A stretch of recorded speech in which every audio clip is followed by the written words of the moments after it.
All right, so I'm going to talk about a COVID-19 model and the MATLAB implementation for it. This is teaching materials that I've prepared for COVID-19. Get rid of more stuff that's in the way. Okay.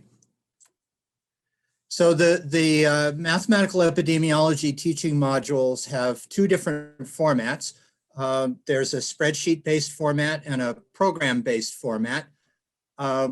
Where I've outlined things in blue, that often means that that's something I'm going to be talking about. So today I'm going to talk about the program-based, but not the spreadsheet-based. There are three models. There's an SIR model, an SEIR model, and the COVID-19 model, which I'm going to talk about today. So taken together, there are 6 different modules, and I'm going to be talking about module P3. Here's the COVID module webpage. So this is where you would find this stuff. There's some nice text on here and some good and some useful information and downloads and stuff like that. But the real value is this painting of my wife's here that graces the website.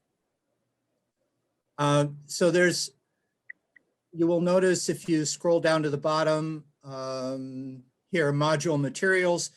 The new MATLAB R version 1.3 was posted this morning.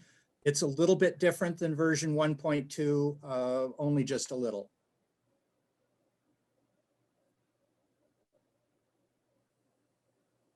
Okay, so each of the P modules, SIR, SEIR, and the COVID-19 model has 6 components.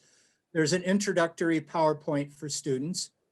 There is a student notes document. There are the programs, which we'll focus on today. Instructions on how to use the programs and how to modify them for some of the questions. A file of questions that's centered on experiments. Each experiment has 1 or more questions. And then there's an answer file that's available only to instructors. Before we get into the COVID-19 model, I just want to briefly outline the SEIR epidemic model, which is a good starting point for most modeling in epidemiology. So those of you who don't have much experience in epidemiological modeling, let me know and I can share with you some more detailed introductory presentation. But for now, we're just going to do this quickly. So in the SEIR model, there are 4 classes. Susceptible. The second class is called exposed, but it really should be called latent. In normal English, we think of exposed as meaning that somebody's been around you who had the disease. But in epidemiology, exposed means you're already infected. So it really means you are latent or incubating. And then there are infectious and removed classes. And note that these classes are epidemiological, not clinical. So classes E, I, and R may or may not have symptoms. And deceased individuals can no longer transmit the disease and cannot be reinfected. So epidemiologically, they are in the removed class. Here's a schematic of the SEIR model showing the classes and the processes that move people among the classes. So you can see there's a transmission process with rate beta SI that moves people from class S to class E. So in the differential equation, there's a negative beta SI term in the S equation and a plus beta SI term in the E equation. And so once you have this compartment diagram, it's just routine to write down the equations. And notice that if you add up S, E, I, and R and call that N prime is equal to 0. And so the total population is constant. This gives us the capability of using the variables to represent population fractions rather than population counts. And then N will be equal to 1. And in order to accomplish that, you just need to make sure the initial conditions add up to 1. All right, now let's talk about the model that I used for COVID-19. It's an expanded version of SEIR. The susceptible and latent classes are the same. The removed class has the trivial change of being divided into recovered and deceased, simply because the number of people who die is a really important thing that we want to know.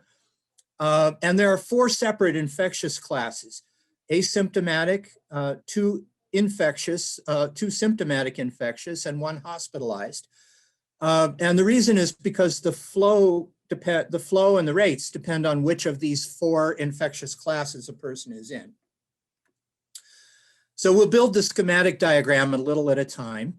Susceptibles get infected in the usual way, except that I've replaced the I with X. X is the effective number of infectives.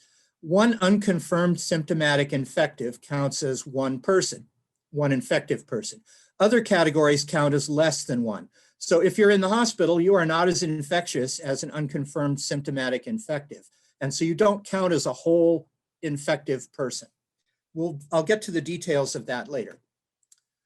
From the exposed class, incubation puts people into one of the infectious classes, A, I1, or I2, and this happens with probability P sub A for asymptomatic, P sub H for the future hospitalized class, and the remainder go into class I1.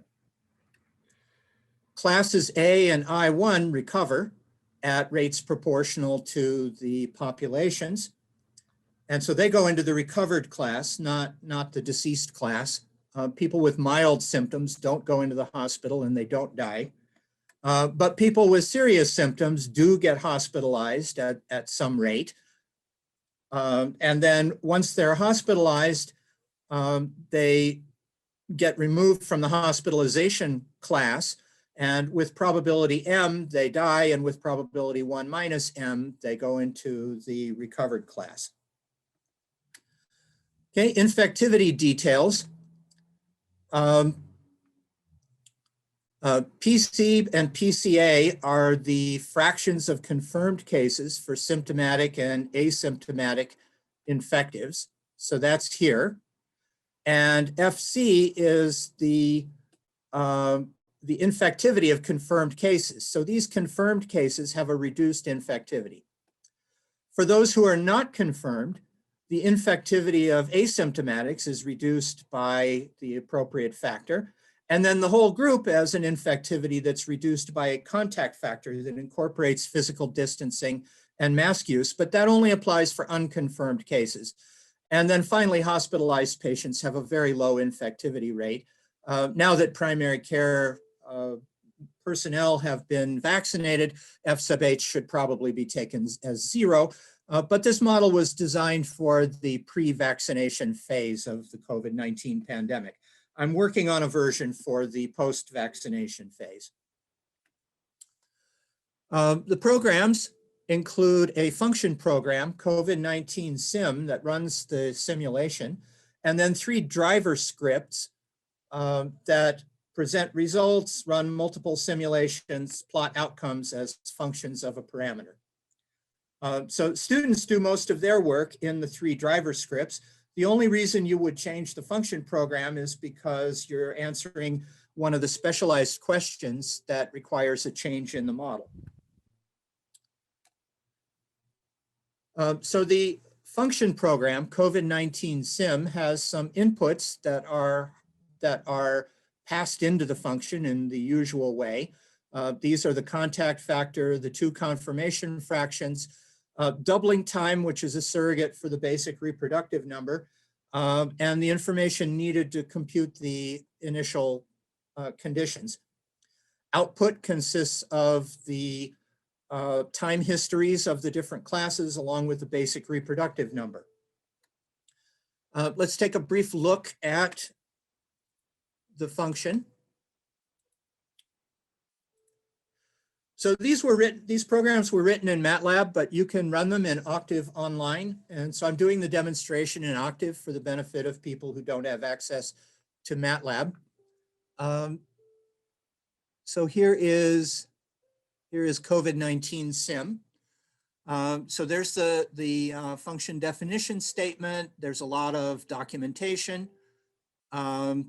Suggested default values for the data that gets passed in. Here are the hard-coded parameter values. So the fraction of cases that are asymptomatic is taken to be 40%. That's current best estimate, but if we find out sometime in the future that the best estimate is 50%, we can just change this parameter in the function program. There's some more setup, some computation. The calculations are done using the Runge-Kutta fourth order with 1 day for the time step. This is better, if you want daily data, this is better than using MATLAB's built-in differential equation solver, because that'll take a lot more time. It'll run multiple time steps every day, whereas this program only runs 1 time step a day. And the function for the differential equation gets coded here. And so if you change the model, you would need to come into this function and make the changes in it. COVID sim test runs 1 simulation. From the user's point of view, what's important is that at the beginning, there's a scenario data section where you type in the values of the 6 key parameters. And then it returns a matrix of daily class counts, which most of the time you don't look at. It's the graphs that are mostly what we want to see, and then the summary statistics that are presented at the end. Okay, so let's have a look at that. So that is sim test. So let's run it with the default scenario. First, let's look at what the default scenario is. So this is assuming that we do nothing. The contact factor is 1. We're not wearing masks. We're not social distancing. We're still going to football games and NASCAR races. There's very little testing being done. And so if that's the situation, here's what happens. All right, so typically SEIR model plots look like this. The red is the total infectious class. It reaches a peak at a little over a month, and then it goes back down. By 100 days, virtually everyone has gotten the disease. So it would have all been over in the summer if we had just done nothing. On the other hand, we would have had, assuming these parameters are correct, we would have had about 1.3 million deaths in the United States if we'd done nothing. And this dashed line in the hospitalization plot is a national average of the number of hospital beds per 100,000 people. And so we would have had a period of more than a month in which, on the average, your favorite hospital would have had more patients than it had capacity to handle. So this is what would have happened if we'd done nothing, according to my best guesses for what the parameter values are. So let's see, what if instead we decided that we are going to do some social distancing and mask use? So maybe we're going to make delta be 0.4 instead of 1. How much better would that be? Okay, so I ran it again, and you should notice this is exactly the same set of plots. In MATLAB, the editorial changes that you make are automatically saved when you hit the run button. In Octave, they aren't. So if I want delta to be 0.4, I need to save it and then run it. And so you can see we did a little better. We got the total number of deaths below 1.2 million. We did a lot better on hospitalization. And so you can see that it did make a difference. It didn't make a satisfactory difference, but it did at least make some difference. Okay, I'm going to change it back so that I save it with the defaults.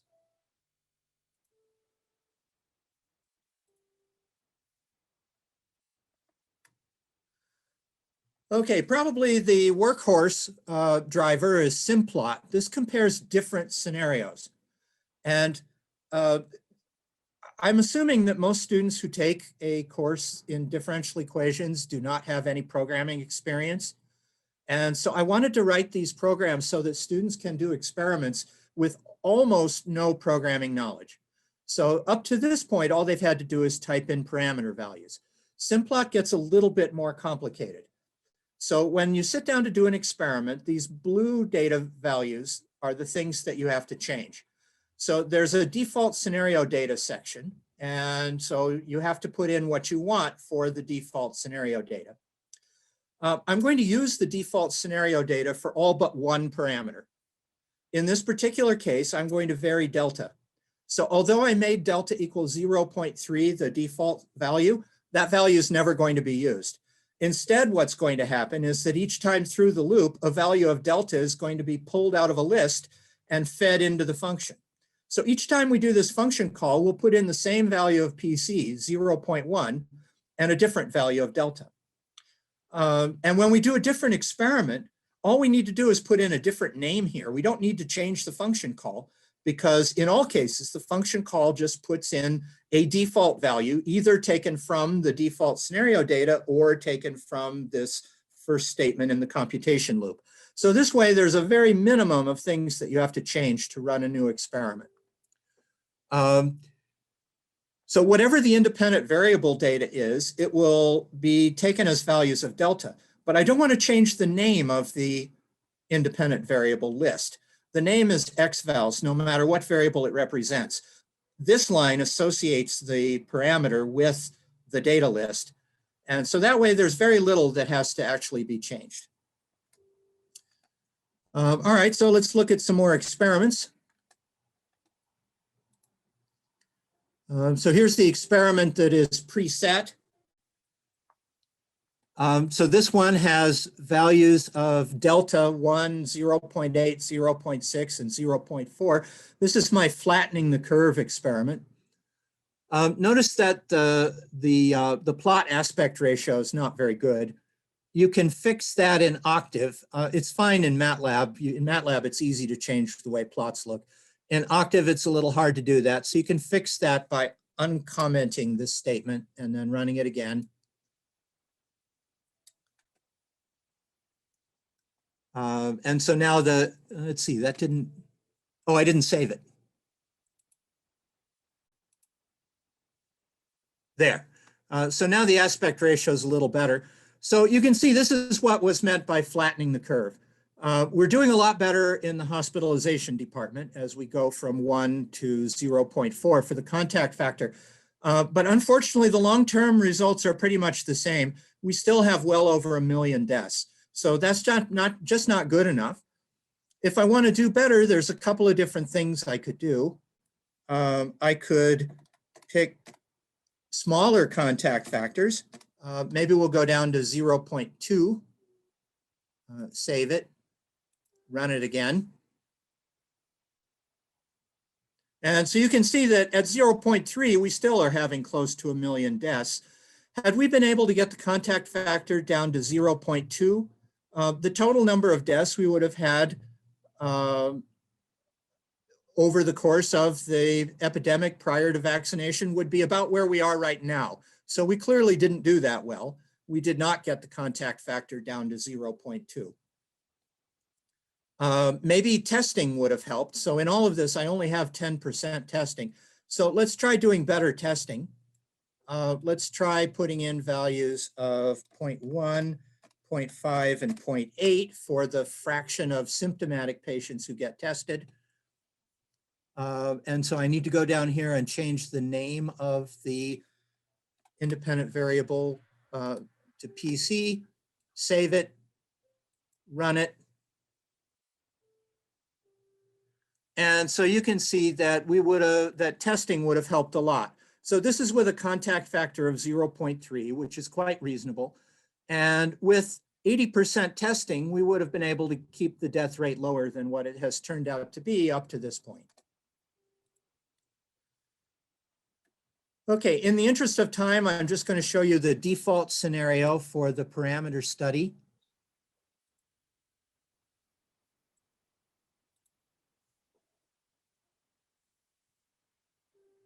This one tends to run out of time, so I may need to hit add 15 seconds. There we go. So for example, one of these plots, let's just look at the deaths. So this plot shows how the total number of US deaths changes according to the contact factor. So you got to get it down below 0.4 to do any good at all. But once you get it down towards 0.2 and lower, then it makes a huge difference. Okay, the experiments here's a list of the experiments. In the interest of time, I'm just going to talk about a couple of them. There are some fact-checking questions, and again, I'll just talk about a couple of these. So here are questions that focus on public statements. Let me just run through these quickly. So here are 4 that I wanted to highlight. These 2 I'm going to show results for just very, very briefly. Here's the limited lockdown experiment. On March 18, the Surgeon General said, if we can get all America to pitch in for the next 15 days, we can flatten the curve. Okay, this was true, but it suggested that a 15-day total lockdown would have had a permanent benefit. So to assess this, we need to modify the program so that we take delta equal to 0, total lockdown, for n days, and then go back to normal with delta equal 1. So what do you think is going to happen? Is it going to help? Well, here's the answer. There's no change in the severity at all. If you have a 15-day lockdown, it will delay the peaks by 17 days. So 2 days after the end of the 15-day lockdown, you're right back where you were when the lockdown started. Even with a 45-day lockdown, you only buy a week in addition to the 45 days. So this would have been good only if we had used the time to rebuild in a solid program of testing and contact tracing, which of course we didn't do. Here's a question about the testing rate. We've already answered this question actually, because this is what I did when I showed you another Simplot experiment. I ran it with PC values of 0.1, 0.5, and 0.8.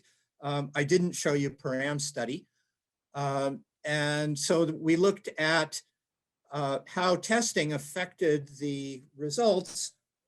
And so this is a question that students would be asked. They would do these programming exercises to determine the answers, and then write up their answers as a report. Here's the parameter study result for the testing rate. So you can see as you ramp up the testing rate, it makes a huge difference in the number of people who die. And the reason is because people who test positive do a better job of isolating than people who have not been tested. Okay, this leaves us with a few minutes for questions. I hope I haven't rushed too much, but I wanted to leave a little bit of time for questions. COVID module, the website that I showed you briefly, is where the teaching module and MATLAB program suite live. If you shoot me an email, I will send out notifications when I make updates. And you're certainly welcome to offer feedback. And now I'd like to open up to see what questions we have.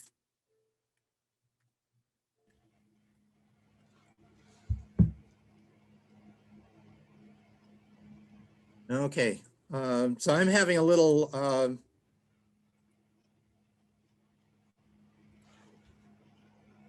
okay, let me see. Okay, I've finally located the okay, let's see. Yeah, it looks like there's a question in the chat okay. about what kind of feedback you've gotten from users. So do they like it? What do they like?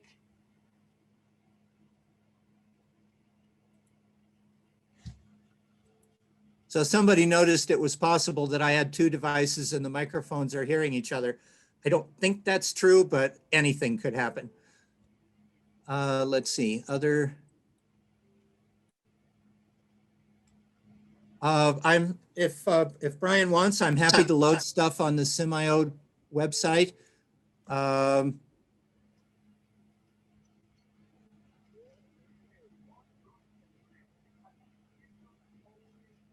Let's see, I don't know what happened here. When I click on the module material, I get an icon that shows a zip file, and then I can download it, but I'm not sure it works on my own. Yeah, if you are able to download that zip file, it has everything in it. So it would include it would be in the zip download. Yep, okay. Glenn, can you hear me? Yes. Yeah, this is Rob Krieger, former student of yours. Oh, hi, Rob. Hello, I appreciate the presentation. Just to let everybody know, I was able to successfully download that zip file, so that does work. And somebody asked earlier, what have some of the students that have used this thought about the whole program? What are their reactions? Yeah, good question. We have not used it much for regular classes. I've used it extensively with a math epidemiology class that had students who'd already had differential equations. The spreadsheet versions have been used in a math for liberal arts class, and that worked out quite well.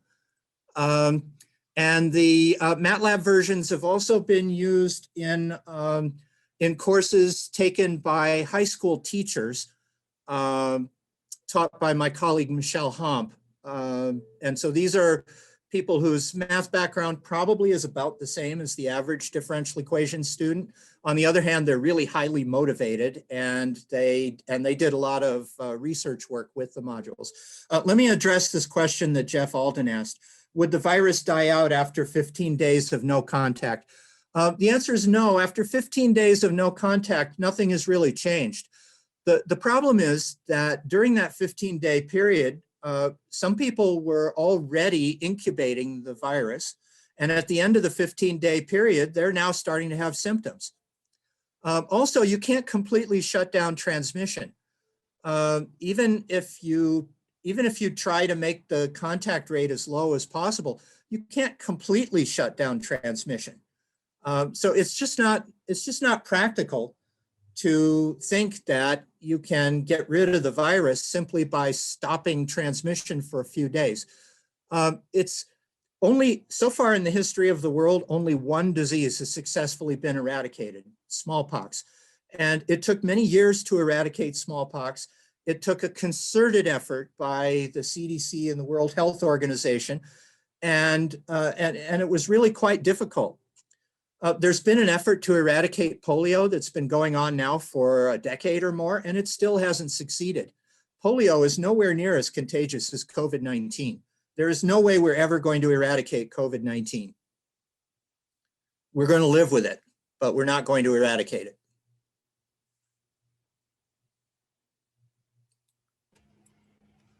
Are there any other questions for Glenn? I'll hang around. I'll be available later when there are downtimes and people want to chat. You can go someplace and get me, and hopefully I'll be able to figure out how to respond. All right, thank you.